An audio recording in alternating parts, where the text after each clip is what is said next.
శివుడి కంటే గొప్ప దేవుడు ఉన్నాడా? ఆ దేవుడెవరో తెలుసా? ఒకసారి శివుడు గాఢంగా ధ్యానం చేస్తుంటే పార్వతీదేవి ఒక ఆశ్చర్యకరమైన ప్రశ్న అడిగింది. మీరు దేవుడే కదండి, మీరు ధ్యానం చేయటం ఏంటి అని. అప్పుడు శివుడు ఇలా అంటాడు, నాకంటే దేవుడు ఉన్నాడు పార్వతి.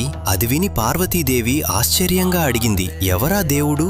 అప్పుడు శివుడు ఇలా చెప్తాడు, శ్రీరామ రామ రామేతి రమే రామే మనోరమే సహస్రనామ తత్తుల్యం రామనామ వరాననే.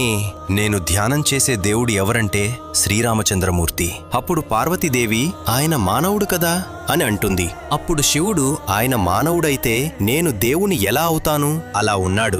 అదే పొద్దున్న 10ంటికి పట్టాభిషేకమని రాత్రి 10ంటికి వనవాసం అంటే రెండిటినీ సమానంగా తీసుకోగలిగినవాడు ఎవరైనా ఉంటారా ఈ సృష్టిలో పార్వతి? శివజ్ఞానం అంటే అదే కదా, శివజ్ఞానం అంటే అదే కదా. అటువంటి మహానుభావుడైన శ్రీరాముడినే నేను ఆరాధిస్తున్నాను.